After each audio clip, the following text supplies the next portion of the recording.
So before that, let's just quickly look at what we did in lecture number 23. So 23 was about Bell's inequality. Bell's inequality was an inequality proved mathematically by Bell, in which basically he constructs a correlation and then proves the limit that correlation can reach within quantum mechanics as well as within the hidden variable theory. And that's how the proof goes, that the Bell constructs a situation where we have a source of two photons. It could be quantum mechanical source, or it could be hidden variable source, in which the two photons are from two independent sources. These photons are then detected, and one detects A and B, these two variables for those photons, which are the two dichotomic variables. That means they can take values plus minus 1 each. Before A is measured, there is a polarizer for the first photon, polarizer for the second photon, and then depending on the value of this polarizer, the orientation of the polarizer, then one looks at what is the value of A and B, which can again just be plus minus 1. So for such a situation, one constructs this correlation function, which is A theta 1, B theta 2, ensemble averaged over many measurements. So within the hidden variable model, this correlation can be written as A theta 1 lambda, B theta 2 lambda times rho lambda d lambda, where A theta 1 lambda is the outcome, that is outcome of A when polarizer is at theta 1. But this is decided by hidden variable or a set of hidden variables lambda. Again, the outcome at B when the polarizer is at theta 2 is decided by a set of hidden variables lambda. So we know nothing about these hidden variables as to how many of them are there, how do they actually affect A and B. But one thing we do know for sure, that the distribution of these hidden variables, they have to be normalized. And the other thing we know, that the measurement of the polarization, let's for example, here or of the variables A and B here, should not affect the measurement over there. So the strict non-locality is definitely assumed here, but we have these hidden variables in the theory which we know nothing about, except that these must be the distribution must be normalized. So within this hidden variable model, then Bell constructs a parameter called the Bell parameter, which is basically these similar type of correlation put together in this manner, where theta 1 prime, theta 2 prime are the four distinct values. And for the hidden variable theory, we have seen that this S has to be less than or equal to 2. That's called the Bell's inequality. Now for quantum theory, this correlation that we have constructed will have the simple form, that is, since this is a dichotomic variable, so A times B can only be plus 1 or minus 1. So it's the probability of getting is the plus 1 times the probability of getting plus 1, and the minus 1 times the probability of getting minus 1. And this we have seen that this one is basically when this probability of getting 1 is when both the photons go through the polarizer, and one can also get a plus 1 when both the photons are going 90 degree to the polarizer. That means that they are going to the other port. And similarly for minus 1, and this probability is equal to the probability that the first photon is passing through the polarizer, other one is going at 90 degree, and vice versa. So we then saw that for this kind of correlation function, the Bell parameter can actually be less than or equal to 2 root 2. So this is of course greater than the 2, that is the limit for the hidden variable theories. And if an experiment shows that this value is greater than 2, then we call the Bell inequality has been violated. We also saw that if we choose these values theta 1, theta 2, theta 1 prime, theta 2 prime to be this particular set, then the Bell parameter can actually be 2 root 2. This is just one such set. There can be infinite number of such set of theta values for which S is 2 root 2, but there is this set for which S is equal to 2 root 2. And then if we can experimentally show, then that's the experimental violation of Bell inequality. So from Einstein's arguments and from Bell inequality, we understand that entanglement means simultaneous correlation in two conjugate variables, and the inseparability of the two particle state into individual particle states. Again, these two are not two independent conditions, but they are pretty much interdependent. So we have seen that three kinds of entanglement. These are for the continuous variable, that is entanglement in position momentum, entanglement in time energy, entanglement in angle and OM, and then we can also have polarization entanglement. Again, we have the simultaneous correlation in two conjugate bases, and also that the wave function, two particle wave function is inseparable. So this is coming out from the Einstein, Podolsky and Rosen argument, that this conditional uncertainty can be less than h bar by 2. And so there can be two generic ways for verifying entanglement, and one of them is through the EPR correlation measurement. When we say EPR correlation measurement, we essentially mean the measurement of the correlation of this form. That means the conditional Heisenberg uncertainty correlation measurement. The other one is the demonstration of Bell's inequality violation, which is what we did in the last lecture. Now this EPR correlation is suitable for verifying entanglement in the continuous variable system, because for continuous variable system we can construct this conditional Heisenberg uncertainty. So for position, momentum, time, energy, angle and OM, EPR correlation measurement or the conditional Heisenberg uncertainty measurement is quite suitable for verifying entanglement. That means if you do the experiment and if you do find that the delta x conditional delta p condition is less than h bar by 2, then we can say that yes, the two particle state, it does have entanglement in position and time. Similarly, if we do an experiment and find that the delta t conditional times delta e conditional is less than h bar by 2, then we can say it's entangled in time and energy. Now this demonstration of Bell inequality violation, this is suitable for verifying entanglement in finite dimensional system. Either it could be 2 qubit state or 2 qubit state, where d can be anything other than 2. So for finite dimensional state, Bell inequality is another alternative for verifying entanglement, because for finite dimensional we cannot have this uncertainty relation, but Bell inequality will then help us verify entanglement there.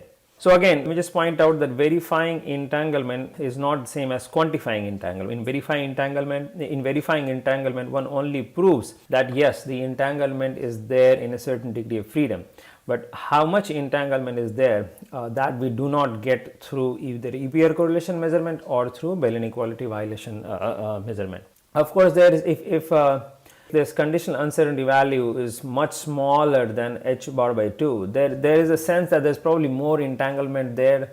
Again, or in the Bell inequality violation, if s value is much larger than 2, then there is also a sense in which we can say there is more entanglement when there is a larger violation.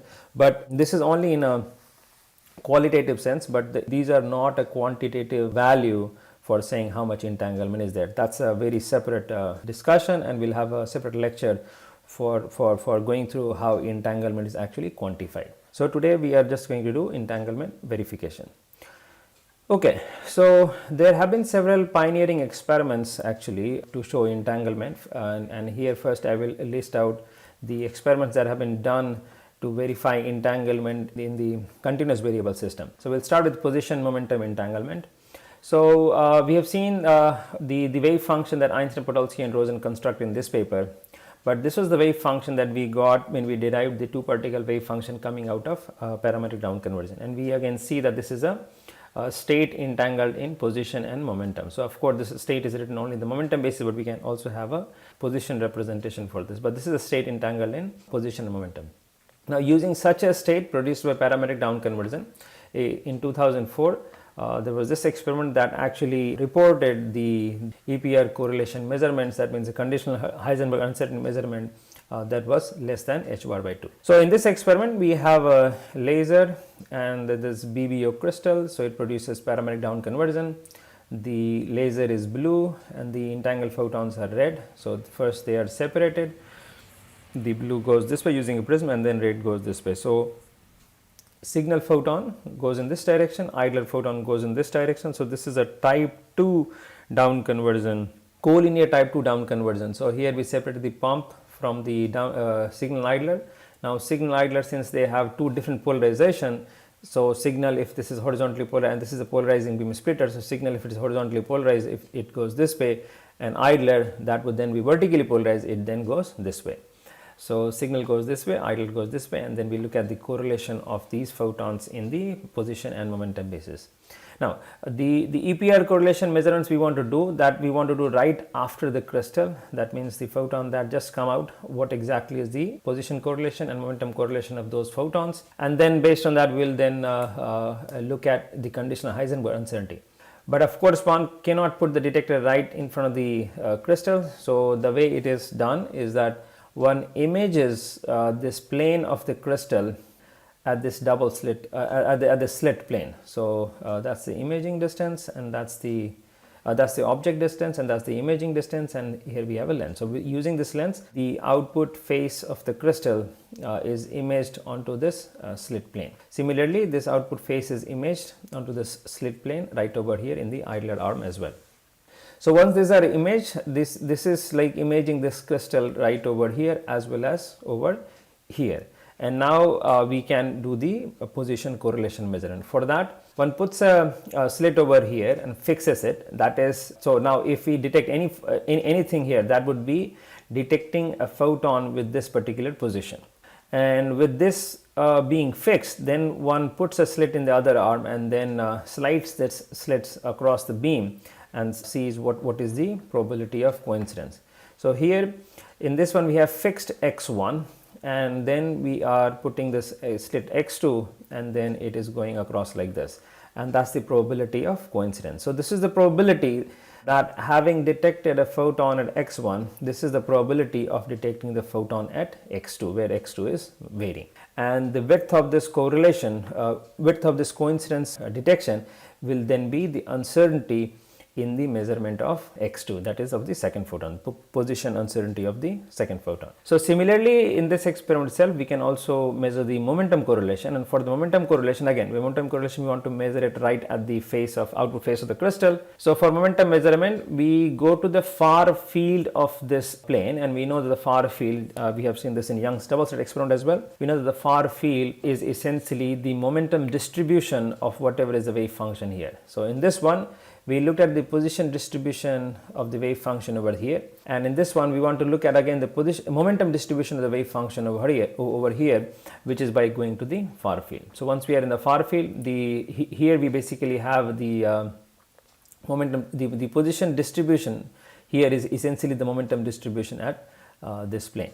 So with this, again we put a slit, and now this time when we put a slit, this is like fixing the momentum value of this particle, and then we put another slit here and slide it across, and that is like for this given value of the momentum, what is the value of momentum, or what is the probability of getting a particular momentum over here. So again here we fix the momentum p1 here at some value, and for that fixed value then we slide this slit across. That means we are looking at different p2 value and looking at the coincidence. So this detection probability, or the width of this detection probability, essentially then gives us the uncertainty in the momentum measurement of the second particle. And so these are the experimentally reported values, and if we put them together, we find that this uncertainty product, that means the conditional uncertainty measurement of x, conditional uncertainty measurement of p, this is equal to 0.1 h bar, and this is of course less than h bar by 2.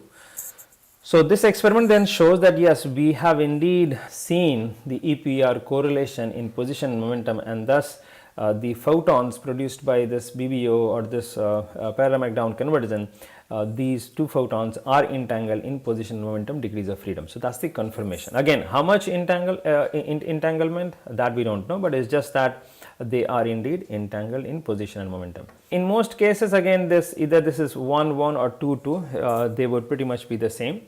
That means the conditional uncertainty on the first particle or conditional uncertainty of the second particle, they would pretty much be the same, but they could in general be different as well. Okay, so this was the first experiment that was done in order to prove the entanglement in position momentum degrees of freedom. So this was in 2004. Then we look at time energy entanglement. So we have again seen that while deriving the two photon wave function in the temporal basis, we had derived this wave function, and this wave function is certainly entangled in time and energy because that's an inseparable wave function. So this indeed can be derived using the BBO crystalline through parametric down conversion. So then this was the experiment reported in 2018 using parametric down conversion. So that's a pretty complicated experiment. I won't go through every detail, but it's just that SPDC, it gives us signal photon, idler photon, and that's a detection mechanism for signal. So for idler, that's a detection mechanism for signal, and then we detect them in coincidence. This is a actual experimental setup. That's a laser. Then we have this is not the BBO, this is BIBO. That's another crystal used for producing entangled photons. So that's the BIBO crystal that gives us two entangled photons. One goes this way, the other one goes this way, and there is this entire detection setup for signal and the another detection system for idler, and then the 2 photons are detected in coincidence.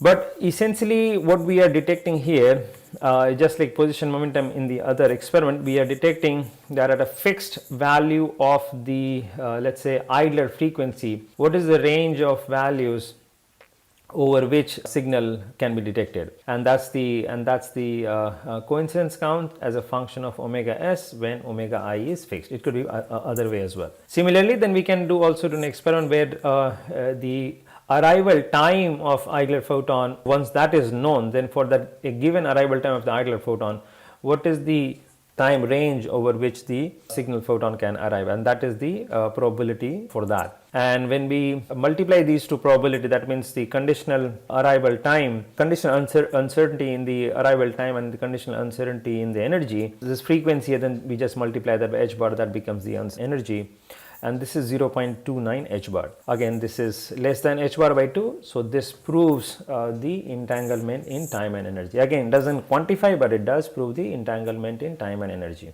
There was another experiment. This is done as of 2020.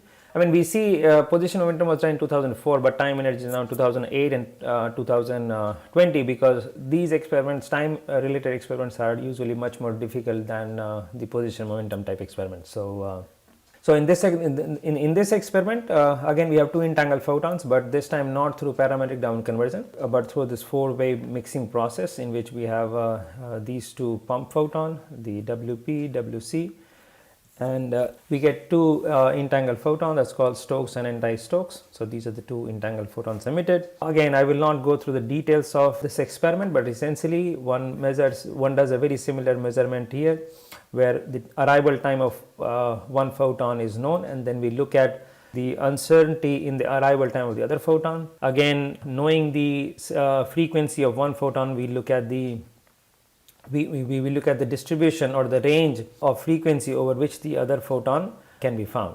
So this way we find the uncertainty in time and uncertainty in frequency or energy, and when we put them together, in this experiment, the conditional uncertainty in arrival time and the conditional uncertainty in energy, this was 0.063 h bar. So this one was definitely much better than this one. Of course, both verify time energy entanglement, but here the results were much better, 0.063 h bar.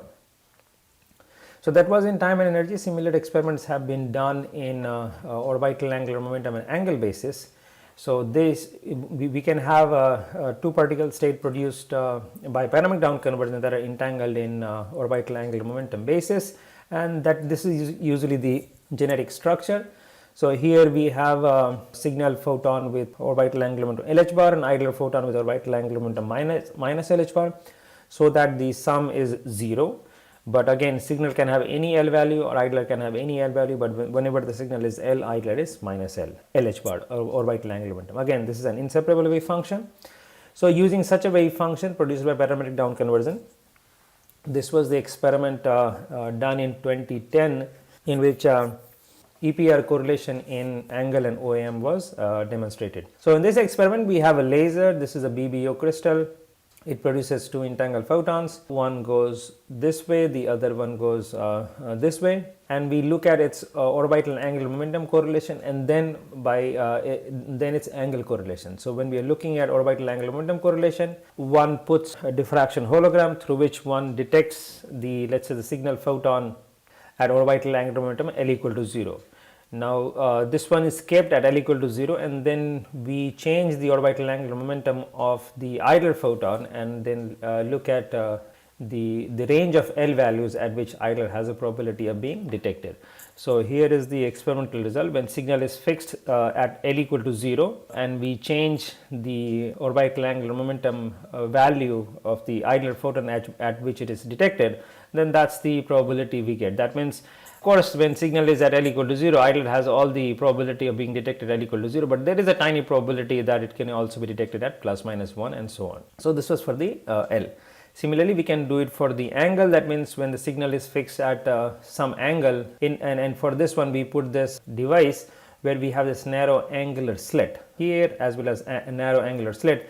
in order to define the angular position or angular location of the signal or idler photon. So this is when the signal photon has some fixed known angular position, and then we scan the idler angular position, and that's what we get. And again, correspondingly we can also get here the conditional uncertainty in angle times the conditional uncertainty in orbital angular momentum, and this turns out to be 0.15 h bar. Of course, this is less than h bar by 2, and then this does verify entanglement in orbital angular momentum and angle variables. This was the EPR correlation measurement in the 3 degrees of freedom, and although EPR had used the fact that this is a strange fact of quantum mechanics that one can have this kind of correlation, but now this strange fact itself is used for verifying entanglement. Okay, so now we'll go to the violation of Bell's inequality, which is actually used for entanglement verification in finite dimensional system, and then let's look at all the different experiments that have been done. So first, what Bell showed was the Bell inequality for the 2-dimensional system. So for 2-dimensional system, he basically shows that if this value s is less than or equal to 2 for hidden variables, and this has to be less than or equal to 2 root 2 for quantum correlation. So if s value is greater than 2, that means we can say that yes, entanglement is there. And the Bell's inequality can actually be applied when we have this 2-particle 2-dimensional systems, and these are also called 2-qubit system. And here we have this example we have in the polarization basis. In fact, these 2-qubit states are, this is just a slight digression here. This 2-qubit state is very important for quantum information or quantum computation systems and many protocols. So why we call it 2-qubit state? The bit is coming from the classical language, the classical unit of information. And when we say bit, B stands for this 2-dimensional thing, and here it is 0 and 1. That is a classical bit. In quantum, it becomes q bit, that means quantum bit, and quantum bit is also 2-dimensional, but here a quantum bit can mean 0 and 1 as well as alpha 0 plus beta 1, that means any superposition of 0 and 1. So again, in classical, when we say a bit, we mean 0 or 1, 0 and 1, these are the 2 states one can have. But in quantum, when we say a bit, when we say a qubit, we mean 0 or 1 or any superposition of these 0 or 1, that means a 2-dimensional state space. When we say 2 qubit, we mean that we have 2 different particles. Q of course is for quantum, bit is for 2-dimensional. When we say 2 q dit, again 2 is for 2 particle, q is quantum, and d means a d-dimensional system. So this Bell inequality that we have studied, that is for the 2-particle 2-dimensional system. Of course, entangled 2-qubit states, these are basic ingredients for many quantum information and quantum computation protocols. And the original Bell inequality that was done, that was meant actually for 2-dimensional degrees of freedom, that is polarization. But we'll also see that the Bell inequality, the 2-dimensional version of Bell inequality, can also be used, and the entangled q bit state can also be generated using continuous variable systems. But we can also have Bell inequality for entangled 2-particle d-dimensional system, because one can in general have entangled 2 qubit states. And there was a Bell inequality that was derived for d-dimensional system, and this was in 2002. So Bell's was in 1964. That was for 2-dimensional system, 2-particle, but the 2-particle d-dimensional system, this was done in 2002. Okay, so now let's look at the different violations of Bell inequalities that have been reported, and also how a continuous variable system can be used in order to make 2-qubit states. So first, polarization. This we have seen that in this was the very first experiment that shows the violation of Bell inequality, and hence can prove that yes, quantum mechanics is indeed correct and there cannot be an alternative to quantum mechanics. So here we have the quantum state, the 2-qubit state in the polarization basis, and this is HV plus VH. And there was this experiment that was done in 1995. This showed a much better violation of Bell inequality, and using the photons produced by parametric down conversion. This was in atomic cascade, and this was in parametric down conversion. So here we have a type 2 polarization entangled photon. So it's coming from the BBO crystal, and it's a type 2, that means signal photon that is horizontally polarized, idler photon that is vertically polarized. And the phase matching, the way it works is if you detect a signal here, the islet is detected at this point. That means just a diametrically opposite point. So of course, if you detect a signal here, the islet is over there. But at this point, the overlap point, one can have either a signal which is horizontal, or one can have islet from this circle which is again vertical. So if you detect a photon, it could be either horizontal or vertical. But if it is horizontal, that means it is coming from the signal circle, and hence at this point we will detect a vertical that is coming from the islet, and again vice versa. So that's the state that such a phase matching system will actually produce. With such a phase matching, then this experiment actually verified that if you look at coincidence, we get this kind of dependence that shows the cosine squared theta 1 minus theta 2 type dependence that we have seen for quantum correlation. And in this case, the Bell parameter was measured to be 2.55 in the polarization basis. Again, this is less than 2 root 2, that is 2.82, and thus it demonstrates the violation of Bell inequality.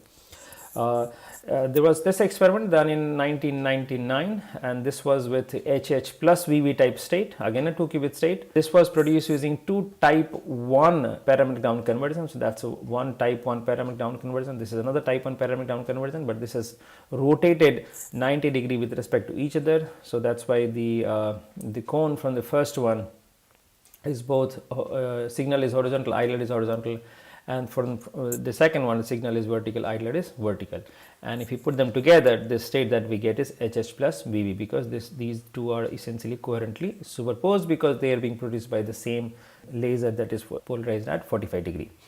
So in this setup, when we do the experiment, we see a very similar cosine squared theta 1 minus theta 2 type dependence. And in this experiment, the Bell parameter that was measured was 2.70. So this is of course much better than the value obtained here, and so this shows a much better violation of Bell inequality. So this was in the polarization degree of freedom. So of course polarization is a 2-dimensional system, and Bell inequality was meant for a 2-dimensional system, and these are the 2-qubit states that can actually be generated in the polarization basis or polarization degree of freedom. But we can also use the continuous variable system in order to make a 2-qubit state, and thus also do the Bell violation there. So 2-qubit state in the momentum basis, the first experiment was in 1990, and in this experiment we have seen earlier as well. This was 2 different directions was chosen, such that the state that is coming out of down conversion is effectively of this form. That means when the signal is has the direction q1, islet is q2, and when the signal is q2, islet is q1. And for this experiment, the Bell parameter was measured, and it was found to be 2.21, again less than 2 root 2. So this shows a violation of Bell inequality, and this shows that this is how we can make a 2-qubit state in the momentum basis. Similarly, we can have 2-qubit state in the position basis. This was an experiment done in 2007. In this, again a BBO down conversion, and we are putting a double slit here and double slit over there. And the double slit again makes a 2-dimensional basis. Again, position is a continuous basis, but a double slit is just constraining the photons of the field to come out either from this or from that, and that's how it's making a 2-dimensional subspace. So in this case, the kind of 2-qubit state we can make is of this form. We can also have the violation of Bell inequality and 2-qubit state generation in the time energy basis. Again, I will not go through the details of this. This was an experiment done in 2002, and one can show using this setup that one can indeed make a state in the one can make a 2-qubit state in the time in the time energy basis, and any Bell inequality violation done with this kind of state verifies time energy entanglement. One can also have 2-qubit state in the frequency basis. Again, a complicated experiment, but the whole point is that yes, one can indeed have a 2-qubit state using just the frequency, and if one does a Bell inequality violation here, that verifies time energy entanglement.